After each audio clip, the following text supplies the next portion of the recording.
Look at this. They're smart. Dave, What? somebody like really munged the screen seriously. I wonder if that was, it looks almost red there. No.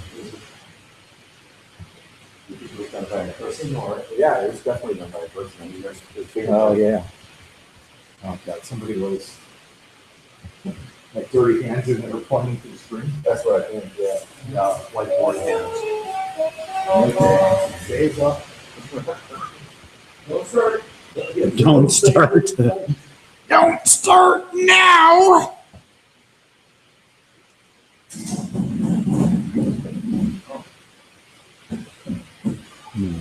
I wonder how we got the one on the left.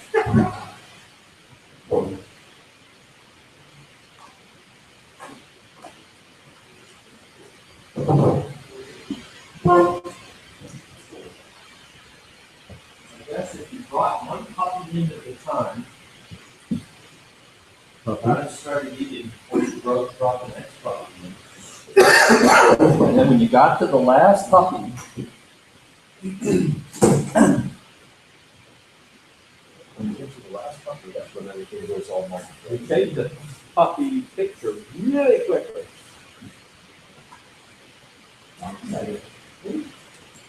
True. The tables are further forward today.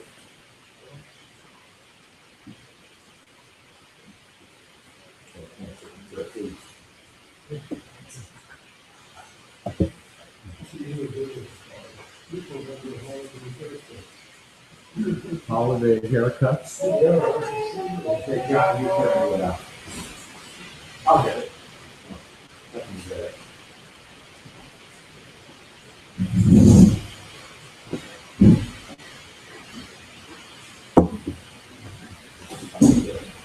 Long rolls are almost bigger than the pie. Yeah.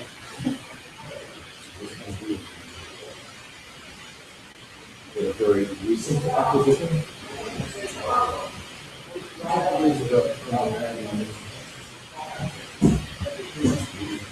Wow, there's one extra move. On the only way out. Just out of that too. It's not as if Stanford's hurting for money. Oh, yeah, this is coming up on that. In January, we terminated 1975, which you were popular for the conference that we also asked. No, that's it.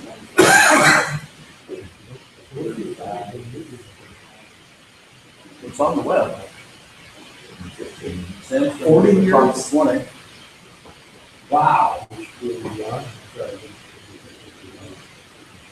There's a web. Now, Sam, it would be better if you did that share rather than broadcast, but You have a title page. It shows about 30 seconds. a title page?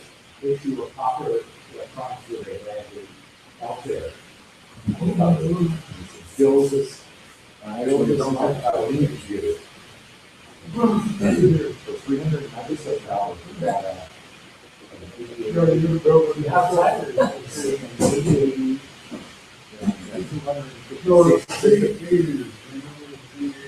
Yeah. Well, this was 80. Yeah, it wasn't the first one. And the processor itself at that time, the chip itself was going for $360 each. Yeah.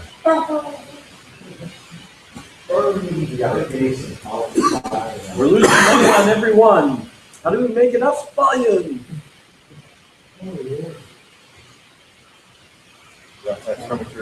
That actually comes through. Yeah. You have to wait a bit.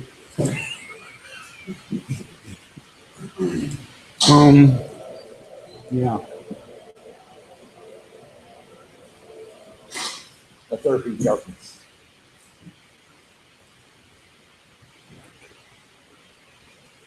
Yeah. So Cool. you're looking at the YouTube video.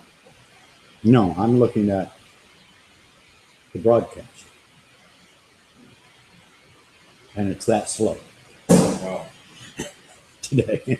So you have to talk slow to make up for that slow. No, you can't do it. You really can't do it. If you watch news broadcasts from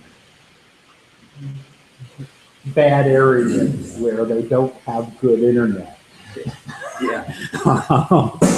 you really can't do it. But they're trying hard enough away that they'll keep our church and like that.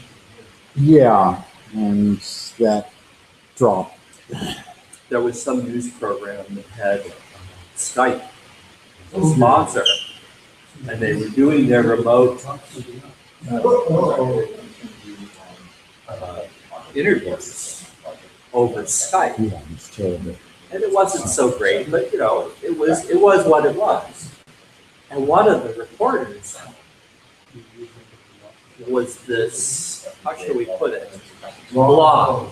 Yeah, well, I don't know about her actual hair see, I was color, gonna but say, you know, for a she while, wasn't Fox very was smart. doing Her main job was to just look pretty. Mm-hmm.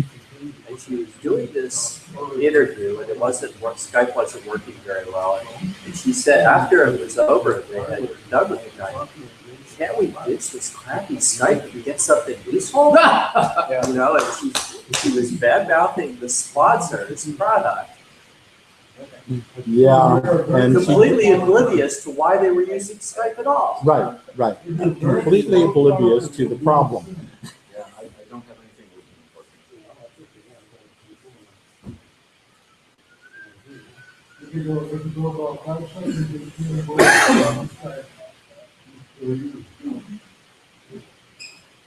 Yeah, and it depends on the internet speed. And days like today, what was the name for today? What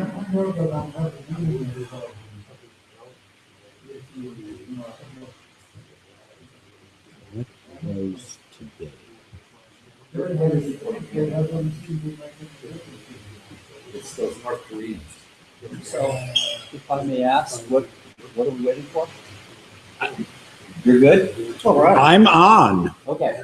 Oh, Sam, you have a title page? That's it. Light the fuse. Start talking. No, you can't. Let's assume there's hundreds of people. Oh, out wait. there. Oh, oh, Yes. You can make, can't you sign? No, we haven't done the microphone yet. Batteries in. Okay, well, American song. wait a moment. start signing. We completely forgot that you might want to speak.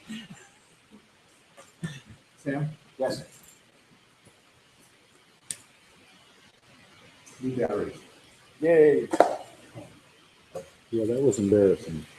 Yeah, that was my fault. New batteries. Any one of us would have done it. That's partially my fault. I mean, guys did. We should have said, how's the batteries?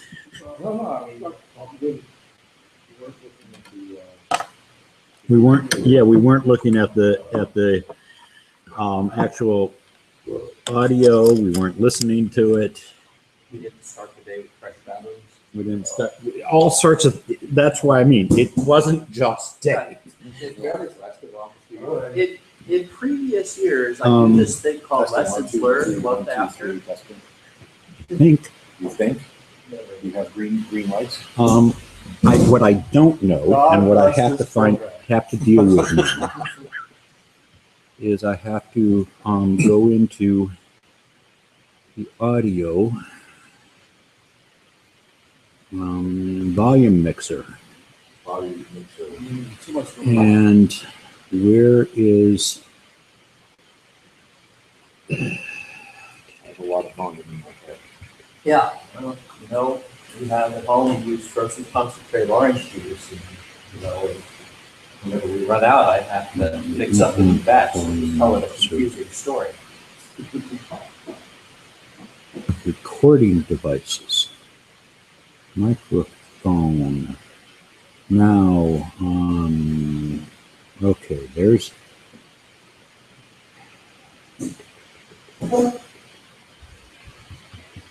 So tap or something. Tapping 1, 2, 3, 1, 2, 3. No test. No go. No.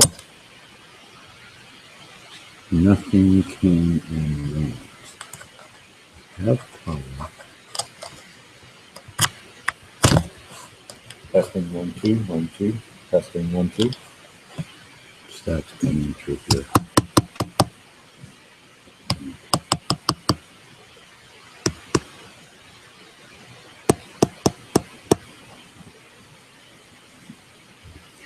But I don't have a microphone plugged in.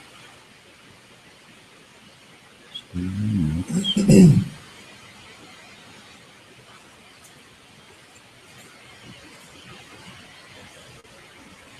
da, da, da. Don't we just love computers? That's all right. Anybody that complains is going to be a replacement. Good. When do they start? Yeah, it's pretty much the way I feel about the program chair. For the furniture. Yeah. There's a hot water kettle in the kitchen downstairs. No.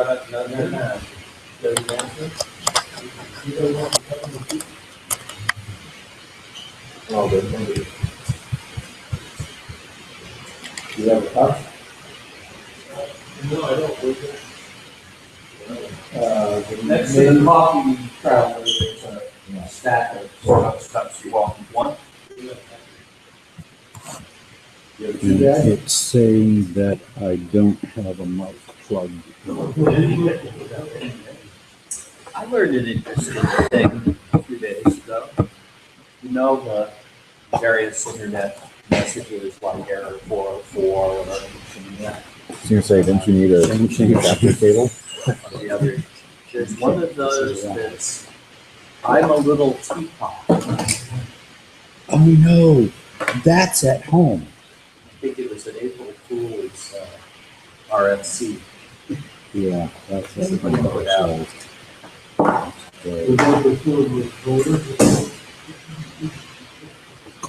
USB mic.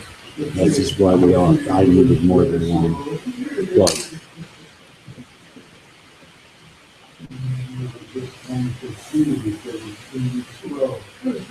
How to fix this? How to fix this?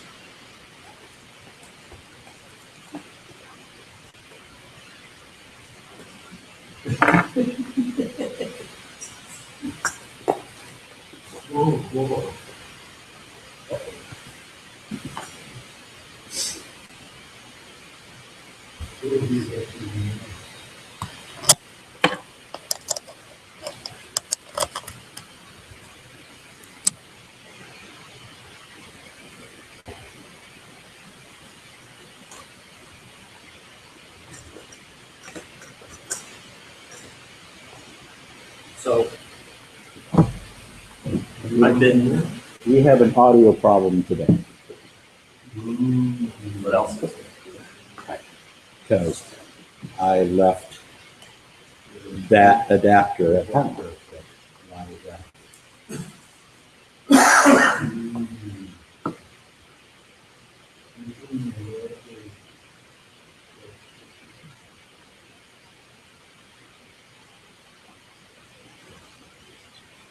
Would it be reasonable to invite Sam's desktop? And yes, that will probably get better audio than mine over here. Why don't you push that table out, turn it around so you can face it. That way you can sit in front of your laptop and look at your screen. Share your, do you have a camera on that? Because I have I do have, I don't use it for anything else. But I think if we're gonna share desktop, then we could just drop it right from the desktop. yeah, because this is wrong. Yeah, I was wondering exactly. This is the wrong But if you're sitting for right at the, Macs or this or phone, smartphones too. So we are going to go off of your audio. Well, that's fine. Yeah. Give me all that stuff back then.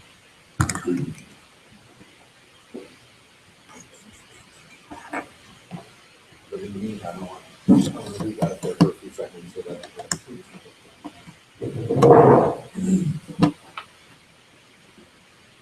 Make sure that that's actually coming through. Yes, it is.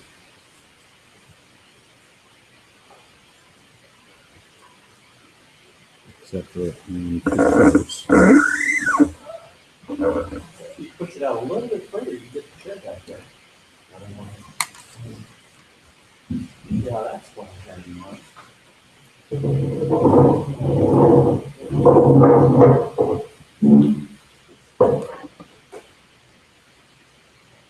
So Dennis, you remember the Figgy bar?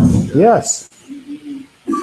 The Genie Mac? Figgy bar, yeah. Yes. I was thinking that we might revive that. And the reason I thought this was I've been dunning Leon to present remotely, and he's busy every Saturday. He's got a class that he teaches and fixed appointment.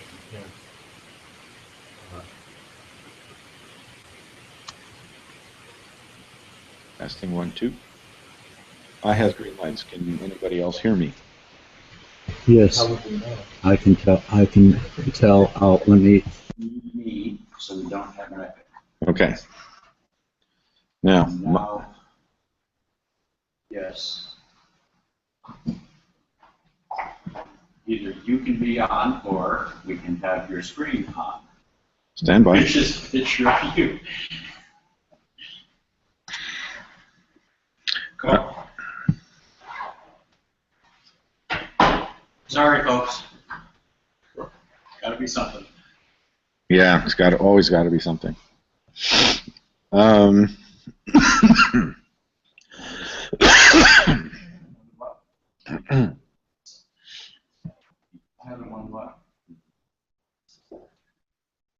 Okay, I don't know why that. I'm just going to do the entire screen. Be done with it. Actually, I can do my shell. Oh. That has a shell.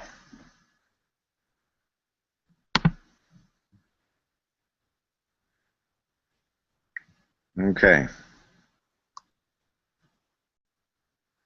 So if you had a translator program for it, would you be able to shelter? So where is that? Language translator. Awesome. Okay, so my name is Sam Falvo. I've been working on the Kestrel project. Sorry for the delays in getting this started, but thankfully I don't have a very large presentation to give per se. But it's more of a status update as to what I'm currently working on. For some months now, I've been making it known that I've kind of migrated off the 16-bit stack architecture CPU and onto a 64-bit RISC architecture, which of course is going to require a completely new set of tooling. And to start with, I tried to make an assembler, just a regular RISC assembler for it. And it's not nearly as simple as you would think, primarily because you have to do the whole two-pass thing in order to get forward references working. And that's kind of unfortunate. And it's actually it would be a lot easier if the RISC instruction set had consistent means of encoding offsets into said forward references, but unfortunately, with the 6 or so instruction formats that it has, I have to keep track of something like 4 different ways of encoding displacements, which is not very easy. So I decided to scrap that and just go ahead with a machine forth compiler instead. So let me show you this. This little bit of code here is basic liveness test, and the idea is I'm going to write This little program serves two functions. One is to test the compiler, basically. The other one is to tell me whether or not A, the emulator is actually working, that I plan on writing after I get done with this, or B, that the live hardware is actually working. So there's an address on the stack here, which is this address here.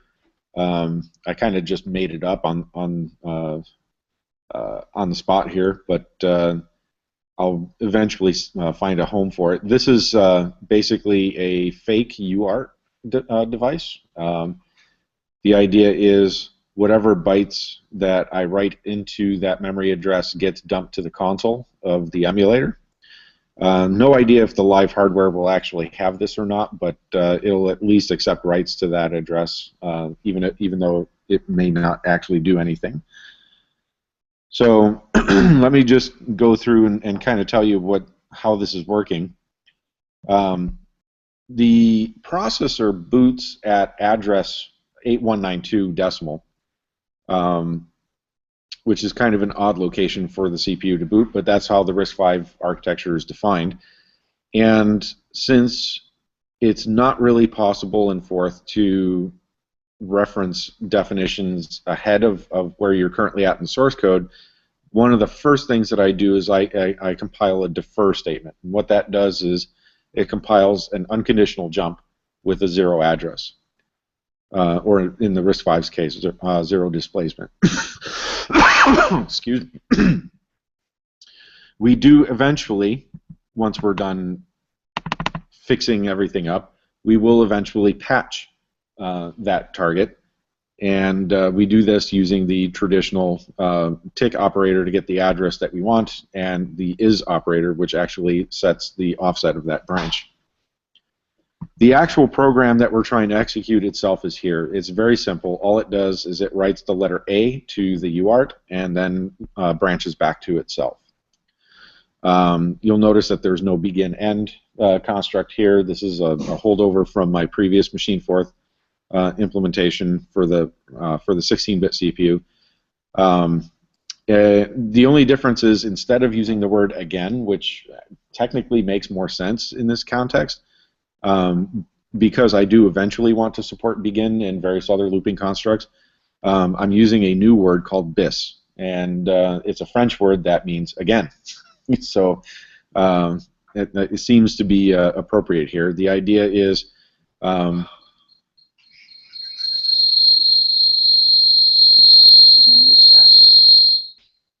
that was really loud. So bis is a word that compiles a branch back to itself. So as you can imagine, push 65, which is the ASCII code for A, the address to write it to CStore stuffs the UART register, and then bis branches back to the 65 at the very beginning of the definition. So very simple. The idea is you run the emulator on the ROM file that this generates, and you get a screen full of A's. That's the end goal that I'm trying to achieve.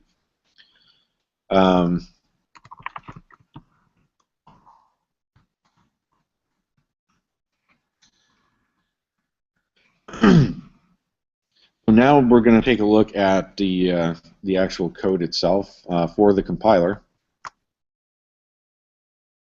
Actually, not too terribly complicated, although I do have this monster-sized main function here. Most of it is actually arguments processing. So as you can kind of see on these lines here, let me do this instead. Right, so on line 515 to 533, basically we're parsing arguments, which I'll show how that's used in a little bit. And then the rest of it is essentially sanity checking, and then we actually go and we loop basically for every character in our input source. We want to parse out the name. We try to look that name up in a dictionary, and then we dispatch to it. So it's fairly basic. It's just like regular Forth, even though it is written in C. I'm not particularly optimizing for performance. It's being that it is an offline compiler, it's not really, there's really no imperative for it to be very fast. If the word in the dictionary is not found, obviously we'll attempt to compile a number. And if we can't even do that, then we'll cop out with an error, and then we'll drop back to the shell.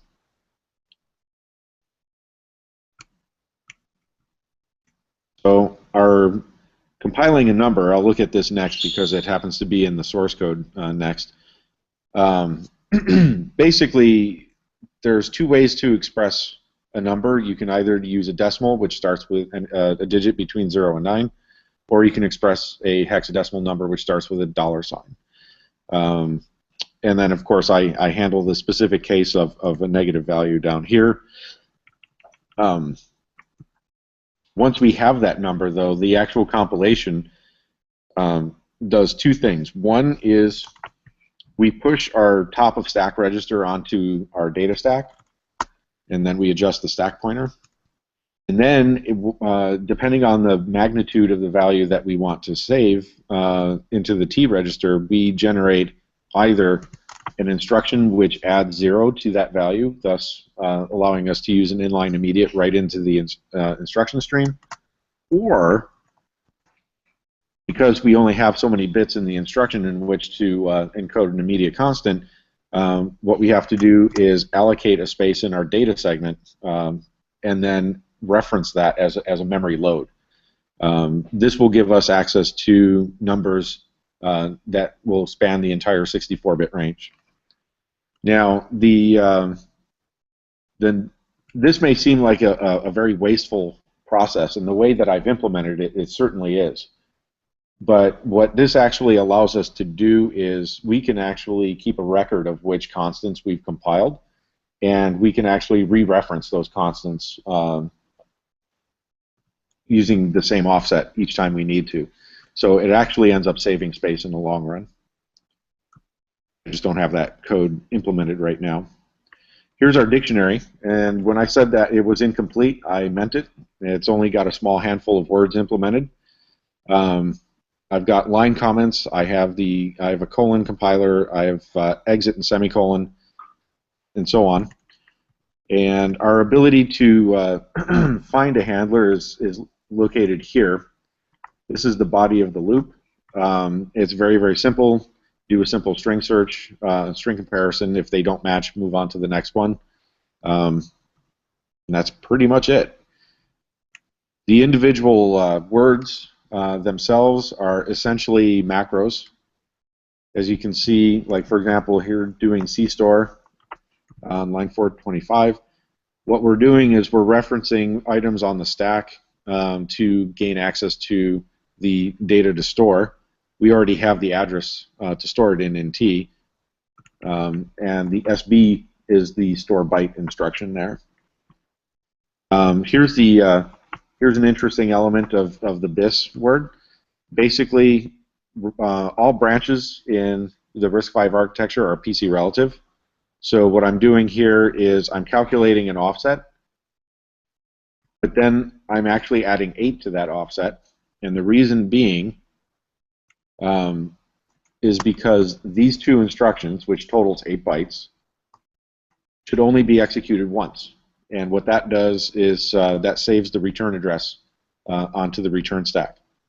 So being a RISC processor, when you call a subroutine, it stores the return address in a register. It does not actually store it on a stack. So you have to store it manually.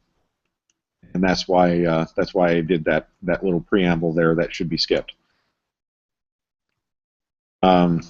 Defer is the same way. There's the ASM JAL instruction.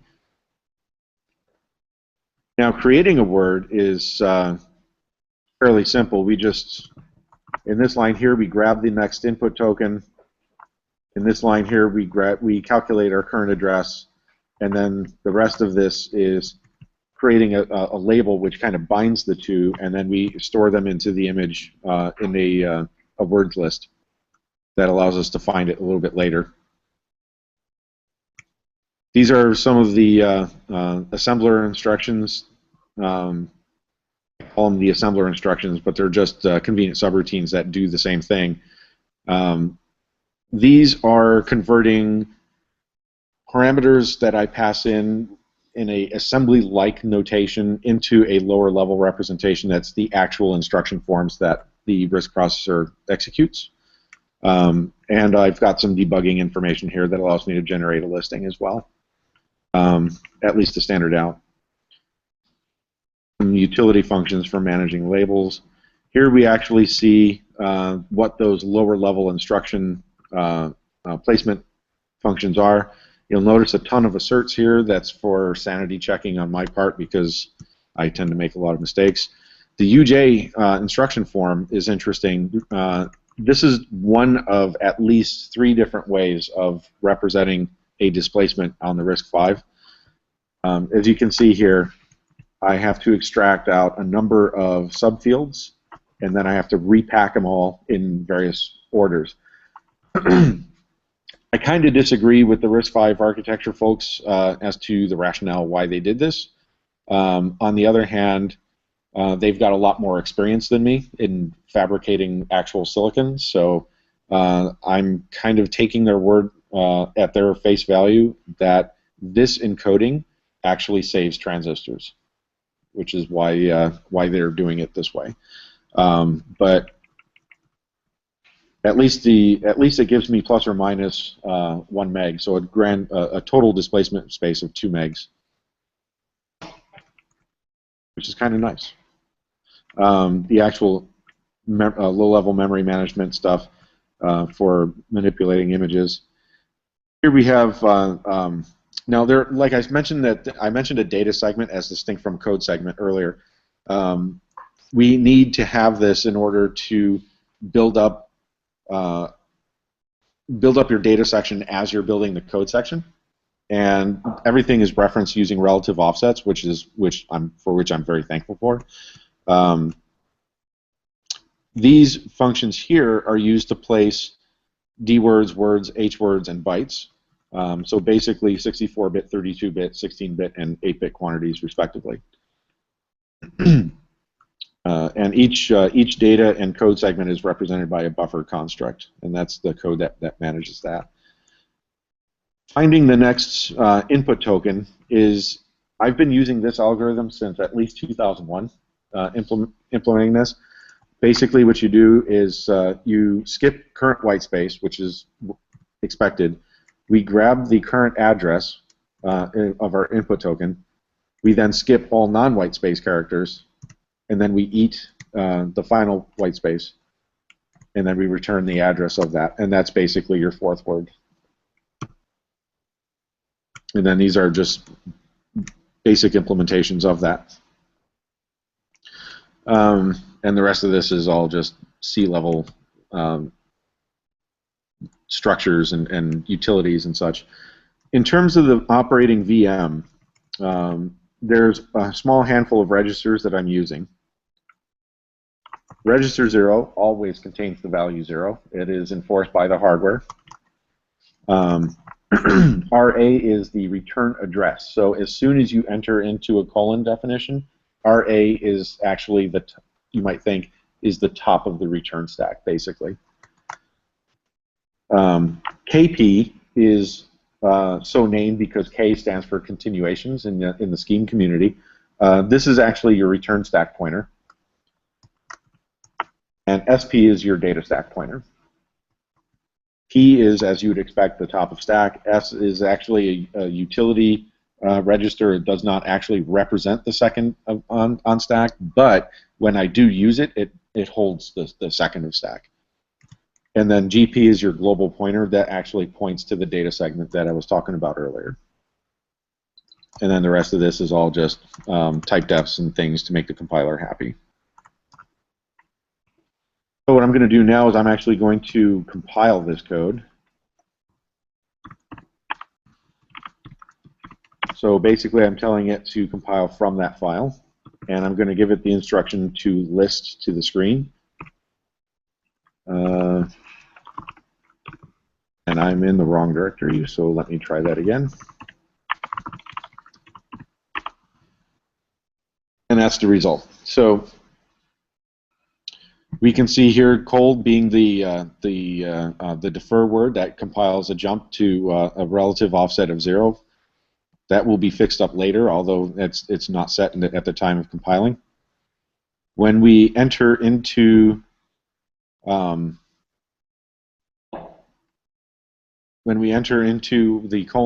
actual colon definition, you'll see here, excuse me, I'm storing the return address onto the return stack and adjusting the stack pointer. But when we actually loop back, we're actually going to want to come in here so that we don't overflow our stack. And that's why the +8 exists in the BIS implementation. And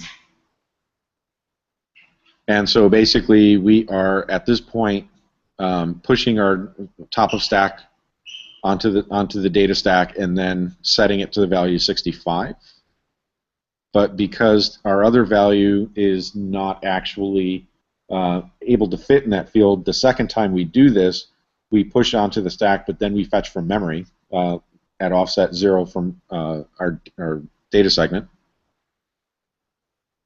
And then this little chunk of code here actually does the store byte. And then here's our branch that goes back to the beginning. This is the postamble of a colon definition. Strictly speaking, this doesn't need to be here, but since I don't have any conditional logic in the implementation for semicolon, it just spits out 3 instructions all the time anyway. So this code isn't never actually executed. So all total, whoops, what happened? All total, this is the complete definition that actually gets compiled. Now I've gone through this by hand, and I can't find anything wrong with it. So my next step is to actually get an emulator working that actually executes this binary code and actually attempts to reproduce my expectations. You may be wondering about this unknown word tick thing. If you recall, it's actually aborting here. That's because I did not implement this logic yet. I will hopefully soon. So maybe within the next month or two, I'll be able to show you a screen full of A's. So that's my current status. Progress is coming along, although it's kind of slow, but especially with work and such. But we'll see how it goes. My some of my workmates, when I updated them on this, gave me the challenge that they want to see the Kestrel in a state where I can actually use it for a week at the office. So that's one of my official milestones. What do you do? I'm a software. Oh, the question was, what do I do at the office? I'm a software engineer for Rackspace right now. I work in OpenStack technologies. OpenStack is what kind of that? I don't know. It's a cloud computing platform. So most of my work is actually done on remote machines. So I pretty much need, in order to get this to work, I need VNC, which is Remote Frame Buffer Protocol, and SSH. So if I can get those 2 things implemented, I've basically got my office machine implemented. Yeah. Cool. Any other questions? Sweet.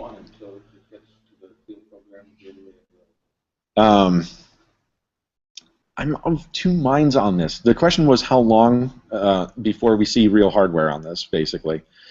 I have 2 minds of this. On the one hand, I want to co-develop the hardware with the software, meaning by which I mean once I get the emulator working to the point where I can render a screen full of A's, I would implement the FPGA to do the same. On the other hand, I also want to get STS ported as quickly as possible and then implement it. So I'm not entirely sure. I'll probably have to play with that. I don't foresee live hardware before. I would say probably I don't see it happening before at least this time next year, thereabouts. And I need a controller by July. You may be interested in my 16-bit CPU. I don't know what's your memory requirements. Oh, it's not going to be expensive. It's for an inverter. It's not even a robot. Okay. So I already do have a 16-bit CPU that the Kestrel actually used to run on. But it addresses 64K of memory. It has about 12 instructions. So it's not very it's not very super capable in terms of raw compute power, but it could work well as like an IO coprocessor or something like that. So if you don't have like a whole lot of compute needs, then that may be adequate for your needs. I can't qualify it yet. Maybe. Okay. Sure. Yeah. Cool. Any other questions? Nope. Everybody's tuned in and tuned out. All right. I am going to sign off. Why don't you leave your machine? Uh-huh. I'm going to blather for a little while. Okay. Blather into your microphone rather than into no microphone. All right. Alternatively, would just be to pull a plug on the webcast. So if you'll allow me to borrow your box there, you want to change it from sharing the desktop to the camera? Oh, that. You're on camera. I'm on that camera. All right. You're on this. All right. All right. It's all plausible. Anyway. Go head onto your base, and you can look at Sam's. Pick a computer camera, and yeah. talk to Keith. Or we can back up and see your. Well, I'll talk to those of you that are actually here in person, because I have to imagine people out in the world. Coming attractions. Next month, we're going to have the annual update on quantum computing from Jack Ware. That should be very interesting. That'll be a remote presentation over Google Hangout. And I'm looking forward to that. In the spirit of Google Hangout, I think that what we might do towards the end of Jack's talk is to invite folks from the web to participate. So if you are watching this on YouTube, presumably have enough bandwidth to do that. If you have a camera and a microphone, or maybe even just a microphone, you're perfectly capable of participating in the meeting. And next month you'll be more than welcome to perhaps ask questions of Jack towards the end of his talk. If you're interested in doing this and you want to get prepared for it now, and you don't have the Google Plus Hangout application installed on your computer, between now and then, perhaps drop a line to the email list or drop a line to me. I'm Kevin Appert, and my email address is on the agenda page. I guess if I wanted to find that and I didn't know anything, I'd go to Google and I'd say, when is the next SVFIG meeting? And that might work.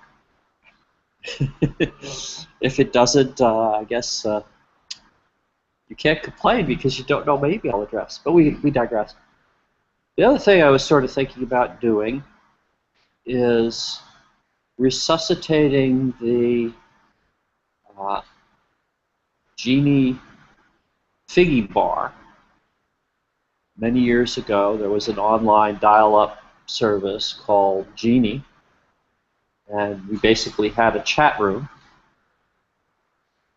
And I had the expectation that maybe one evening a month, or one evening every now and again, we could organize a meeting, perhaps during the week or perhaps on the weekend, and sit and chat over Hangout for a while. There were occasionally speakers invited to present to the Figgy bar, but that might be a good place to start. I'm trying to dragoon a couple of folks into it that aren't available on the Saturday meeting day to chat with us. So all of that stuff is next month. I strongly encourage you to get up and running with Google Hangout so that we can chat with you. You can introduce yourself after lunch, or if you have questions to ask or dialogue to conduct about quantum computing, you can join us in the morning. I guess that pretty much sums up my thoughts for next month. So there I was. I had gotten a little bit late getting to the meeting this morning, and there was a big line at the coffee place to pick up the coffee. And I have a cup holder in my car, and the thought entered my mind that I could put the cream, which is in a cup, in the cup holder and turn on the air conditioning, and it would chill the cream, keep the cream cold. So which would be better, to turn off the air conditioning and the vent blower that blows right on this cup holder for purposes of, I guess I would say, bad design, or to turn on the air conditioning and blow cool air on it? And my thinking was that it would be better to just have this thing sitting in dead air. It would reduce the heat transfer, because the cool air from the air conditioner is still going to be warmer than the temperature of the cream as it comes out of the refrigerator. I just got charged up, and my air conditioner is below freezing. Oh yeah? And so, At the vent. Put a thermometer at the vent. So George says his air conditioner in his car is below freezing at the vent. So. But I do have one of those heater cooler things, the USB. Oh yeah. And if you put the cooler on, it actually makes it cold. And strangely enough, I have a USB port in my car, so if I don't want to listen to Taylor Swift, I can pop the thumb drive out and plug in my cup cooler. The specs say 40 degrees. They're actually, I guess they have these things that plug into the cigarette lighter. When was the last time you actually saw a cigarette lighter plugged into the power point of a car? The time before it popped I guess these days they call it a PowerPoint, and in 20 years there'll be nobody that will know how to do measurements on a wind tunnel. There'll be nobody that knows how to hand calculate on a blackboard a magnetic field, and there'll be nobody that knows what a cigarette lighter in a car is. It reminds me of going down to the Computer History Museum, and there is this console for this defense computer system called SAGE. And one of the great things about it was that each console had a big screen and an ashtray and a cigarette lighter. You had to sit there for endless hours, and what were you going to do except stare at the screen and smoke? I guess in the olden days, and maybe even to this day, a good radar operator could keep one eye on the screen and the other eye on his novel, or maybe his iPad, or his game of, I don't know, what do they play instead of Missile Command these days? Candy Crush?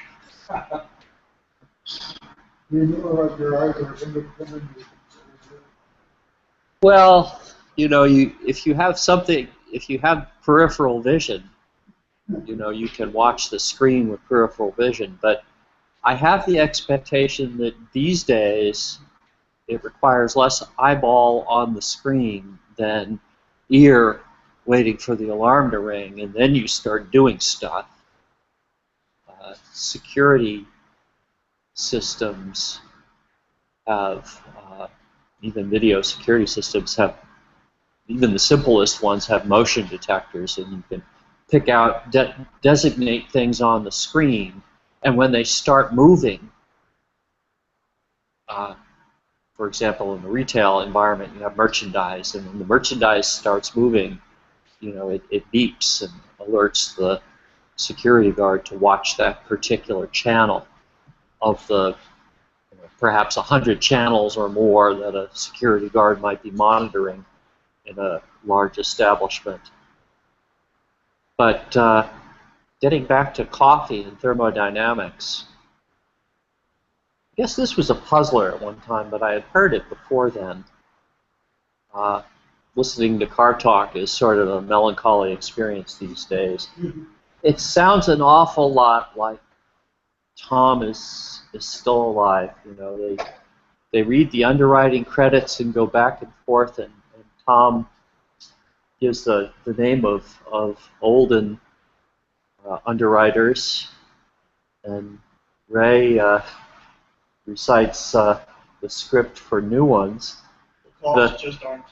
The hoodie footy commercial on Car Talk this morning was sort of a little off-putting. It's just, you know, the commercials are somewhat briefer on public radio or something.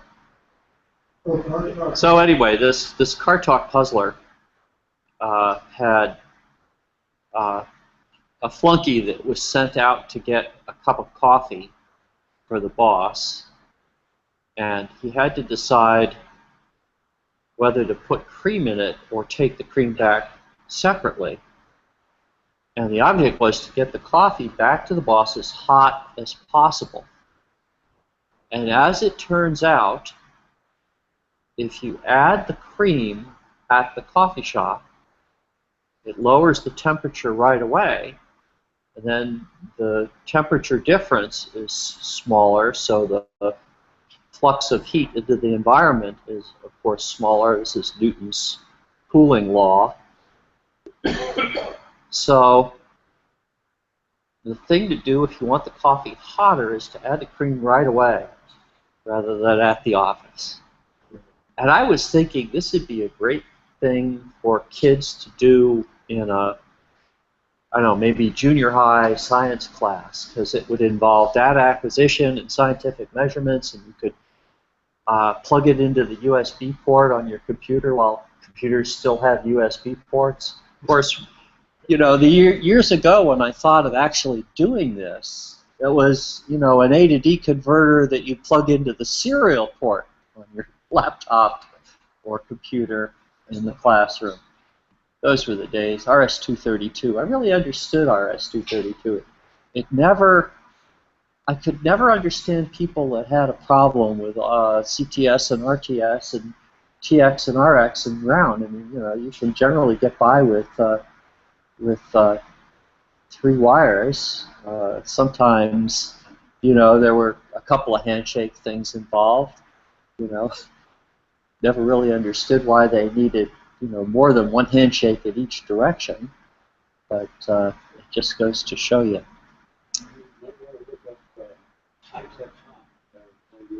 High Tech High down in San Diego. Everything with projects, doing, running, no book running at all. It's all doing work. And filling in Jake's Foundation. Well, you have to assume that they have to Google something, you know, every now and again. Just starting from scratch is too much Socratic method, you know, and you can't, for example, derive the architecture of a SPARC processor by the Socratic method. It's just not practical. The joy of car talking happens when people are selling phones with cars that nobody drives it. And that could be amazing. Well, I think that early on, when cars had carburetors and things of that sort, car talk was a lot more of a going concern in terms of cars. But they sort of evolved away from actually giving advice of the sort that people would use to repair their own cars themselves, and more into talking about what likely was wrong with your car and how much it was going to cost at the mechanic to fix it, and whether you should get it fixed or junk the car, or whether you could ethically sell the car, or what you should do with your mother-in-law or your wife, or your argument that with your buddy that you were trying to settle, or when your son, there was an old lady on this morning and wanted to know if she should turn off her overdrive because one of her sons had said, you know, you should drive with your overdrive off all the time and maybe just turn it on when you're on the highway. And so it goes. So the question I have now is what to do for lunch. Eat it. Yeah.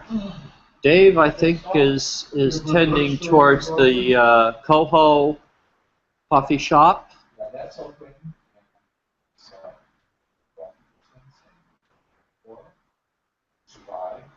I think it might be time to stop the morning session for the viewers. I'm ready. I guess Sam. Well, maybe can I make an announcement? Tell the viewers. Sure. You want to sit here and do it? Because there's a microphone. What happens after Hard to say. Did you look at the agenda? that? Oh, yeah. Okay. It's whatever it says on the agenda, John. Good morning. Oh, My name is Dave Bengal, and I came here for a very specific reason. I'm in the process of starting a company to do machine tools, and I'm also in the process of putting together a prototype for the Google Little Box Challenge. They want an inverter to go from solar panels to 220 single phase, 240 single phase. They're asking for a high quality, high power D to A converter. Okay? That's my forte. I've spent 20-some years doing A to D and D to A converter designs, and I've licensed a couple of companies. So, in order to do the best possible inverter, I need a good controller, and I don't do the software myself, so this is a call to find out if there's anybody who'd be interested in working with me on the team. I can have upwards of 9 team members to do the controller, to do an inverter that's less than 40 cubic inches. It turns out that 40 cubic inches is much too lax. It's probably going to be somewhere down around a single cubic inch to get 2 kilowatts in. There's already a product from Vicor that has 3 kilowatts at 98% efficiency for a single voltage inside of a cubic inch. So there's going to be a number of very small inverters that are going to be entered into this contest in July. So I've got until July to wind up getting the whole thing together and getting the thing built and the test results. And the major problem for me is not the design of the hardware. It's the controller for it. And I'll be doing multiple devices that'll be working in parallel, that'll be interleaved, and there's some things that might be some fancy dance footwork that would make the thing better. That can only be done by a good programming team. So my name is Dave Bengal. My email is dbengal, D-B-E-N-G-E-L @gmail. And by the way Google set up the Little Box Challenge, in case nobody knows, there's $1 million prize. And I want to start a company doing inverters and doing machine tools. So if I can get together the right team, we might have $1 million to figure out how to go ahead and sally forth. So give me an email and let's start the dialogue here. It's about as simple as that. Oh, one more thing.